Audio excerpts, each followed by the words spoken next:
This program contains content that may concern some viewers.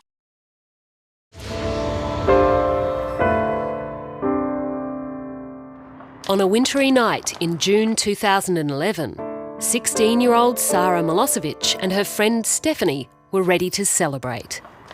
We were heading to an end of the exam party. We were really excited to go. We rocked up about 8 o'clock. We started to drink a few drinks. Armed with a pack of pre-mixed alcohol energy drinks, the girls were up for a fun night. But after just a few cans, Sarah took a turn for the worse. Sarah probably had about 3.5 an hour. I think she sculled the first couple. And then maybe after a few hours, Sarah was starting to feel really ill. I was in the bathroom for probably the rest of the night, just vomiting constantly. I just thought she was just drank a little bit too much and was just sick from that, and I didn't think anything bad of it. About 11 p.m, Sarah called her parents to collect her. 4 hours later, she was dead. Her father, an analytical chemist, blamed the energy drinks. I was really upset knowing that I had the same drinks Sarah had had, the same amount. I thought it could have happened to me. We need to be very wary of anything that may trigger rhythm problems of the heart, and energy drinks have been shown recently to be one of these potential triggers. I don't think people really understand the risk. They don't see the dangers that the medical profession see. I think, and the science says, that these drinks are perfectly safe.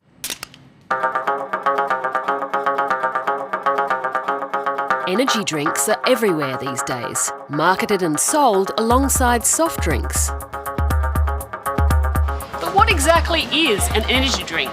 Is it a soft drink? Is it a supplement? Or is it, as some people claim, a potentially lethal cocktail that should be banned?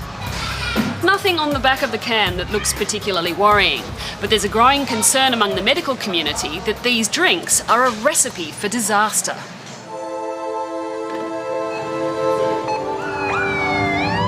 In the US, emergency visits related to energy drinks doubled from 10,000 in 2007 to over 20,000 4 years later. Dr. Naren Gunja wanted to know if something similar was happening here.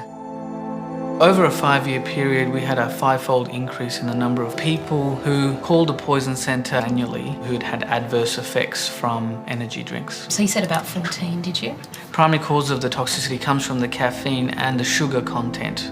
So that would include an altered mental status, a tremor? There was a wide range of symptoms, sometimes just chest pain or mild palpitations and tremor, a bit of anxiety, all the way up to some serious effects such as seizures, heart attacks, cardiac arrhythmias. Nearly half of the callers required hospitalisation. Their average age was just 17. It is worrying because these people are still developing. They have developing brains as well as their body, and when they have abnormal events like this at a young age, you wonder whether it sets them up for future adverse cardiac events. But the Beverages Council says there's no cause for alarm. Food Standards Australia New Zealand has tested caffeine thoroughly, and they've come up with that particular cap of caffeine at 80 milligrams for the 250 ml as being a perfectly safe level. They're equivalent to a cup of coffee, and that's what I think we need to be keeping to the fore here. I'm a big fan of a morning coffee, and so far it's never landed me in the emergency department. So if there's no more caffeine in an energy drink than there is in an espresso shot, why all concerned? Perhaps because there's more to it than that. Energy drinks have numerous ingredients, and each of those have a different action in the body. Caffeine is responsible for much of the energy kick, but it's helped along by a hefty serving of sugar, up to 13 teaspoons in one can. Energy drinks also contain a variety of exotic-sounding compounds like guarana, taurine, ginseng and inositol, among others. I call them a brain chemistry Molotov cocktail. Within the same can, you have stimulants, antidepressants, and anti-anxiety agents. If I'm drinking an energy drink, I might not notice that I'm getting anxious and nervous or that I've had too much. Whereas if I'm drinking a cup of coffee, I know when I get a little shaky and I know to stop using it.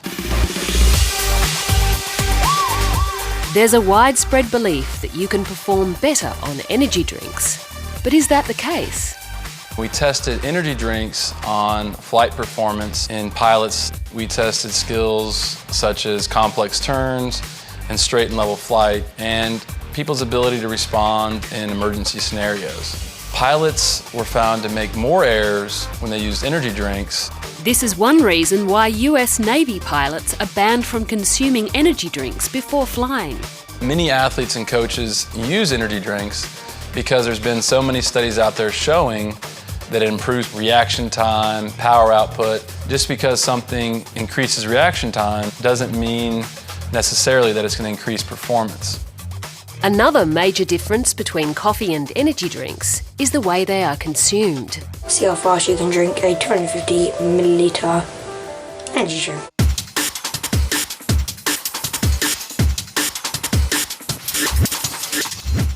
What's the dangers of downing caffeine that quickly? Very dangerous. A big shot of energy drink could trigger rhythm problems in him, could trigger abnormal behaviours in him. It's potentially life-threatening to drink 4 or 5 energy drinks all in one go. With a team of doctors in attendance, it's unlikely I'm going to die today. But I'm keen to find out just what happens to my body when I slam down 2 energy drinks in quick succession. Along with 2 other willing guinea pigs, I'm giving blood to see if energy drinks change the way my platelets stick together. Thank you.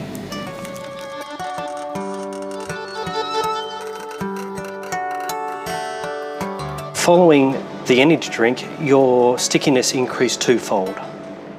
Twofold? So this is doubled essentially in blood stickiness? It is a measure of twofold increase in blood stickiness, which is about the magnitude that we've seen in our original study. Increased stickiness of the blood raises your risk of developing a life-threatening clot, a cause of heart attack and stroke. And was that the same as Lauren and Laura? Our other 2 participants showed an even greater increase in their blood stickiness than you. I think Lauren was up to 3-fold and Laura 4-fold.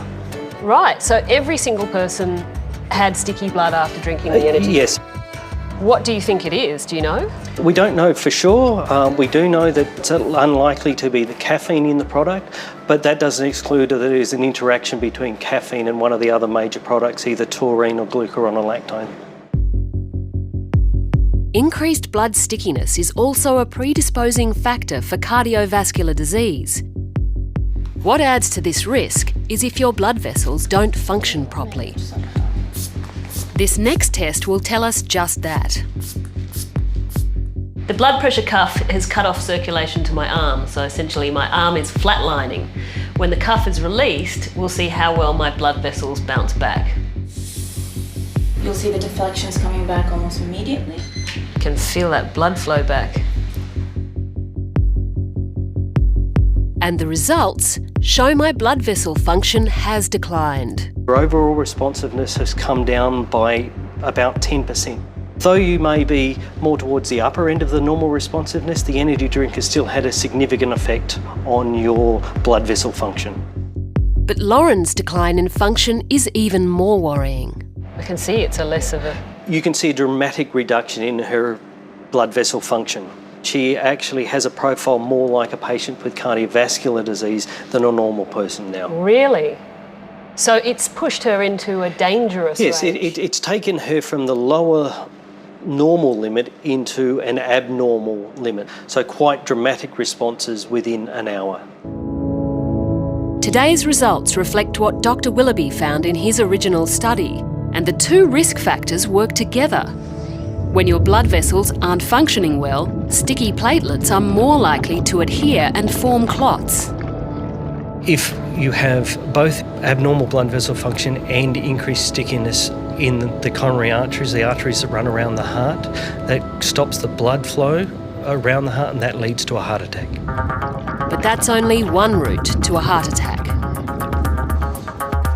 George Greaves was a big fan of energy drinks, but never consumed more than the recommended amount. I used to drink 1 to 2 cans a day. I'd have one on the way to work. Yeah, I did feel my heart race, but I just thought that was a normal thing. I thought, well, it's an energy drink. But when he started suffering dizzy spells, he knew something was up. I'd been unwell for a couple of days and was drinking the energy drinks to try and perk myself up. Went to a local doctor, so he sent me off to a local hospital. And it was at the local hospital that they told me I was having a heart attack. George had an underlying heart condition called Brugada syndrome, a rhythm disorder that can cause the lower chambers of the heart to beat abnormally fast. George's doctor believed the energy drinks had exacerbated the condition. Before I had my heart attack, I had no idea that I had an underlying heart fault. Taking these energy drinks sometimes will unmask an underlying heart problem. We know of at least 40 different genetic heart conditions that people can have. You're talking about 1 in a few hundred people, and that's a significant population risk. And my health has gone downhill rapidly. It's a very cruel irony because I was taking these drinks to be better at work, and now I can't work because of my condition. An American review found that even without a heart condition, energy drinks can raise the risk of cardiac arrest in some people by lengthening their QT interval. QT interval is a phase of the ECG which is involved in the heart beating and then relaxing and getting ready for the next beat. And if that is prolonged, that can give the opportunity of the heart to have effectively an electrical short circuit, which can then lead to very fast rhythms, which can then lead to collapse. Without warning, a fast rhythm can become a deadly arrhythmia called a ventricular fibrillation. Here, the ventricles begin to quiver and can no longer pump oxygenated blood around the body. Within seconds, the patient blacks out. Death follows only minutes later. It's the #1 cause of sudden cardiac arrest. This bears striking resemblance to Sarah's story. The final coroner's report deemed Sarah's death natural and undetermined, a likely cardiac arrhythmia. So the difficulty is trying to link between an energy drink and a cardiac arrest and an actual causation. In other words, the energy drink caused the rhythm problem. That's a very difficult thing to prove, but there seems to be more and more numbers of these cases being reported. We're beginning to see an association between young people dying suddenly or having very severe symptoms and the consumption of energy drinks. We know it's going to be harmful for some people. So how many people do we need to harm before we start taking notice of it and changing the regulations to protect them? While Australia has some of the strictest energy drink regulations in the world, the medical community wants to see more. We should restrict the sale of it. Our children can walk into any of these stores and buy the product right now. No one's going to stop them. And yet, even the manufacturers tell us it's not recommended for children. Absolutely, those products are not suitable for children. Our energy drinks are not suitable for children. We clearly say that they shouldn't be marketed to children. Like any beverage that contains caffeine, they need to be consumed in moderation. Those daily usage amounts that state consume no more than 2 cans per day on the back of that label of all energy drinks are there for a reason. Now let's have a look at the warning labels. They're very minor. You'll struggle to find them on a can. Those labels need to be increased in size so people know what they're doing and they know what the risks are. In a way, this sort of reminds me of what smoking was like 30 years ago. We had a product which is fashionable, good exposure to young people, but we really don't know if its effects both short-term and long-term, and so it's potentially a similar public health issue as we saw with smoking many years ago.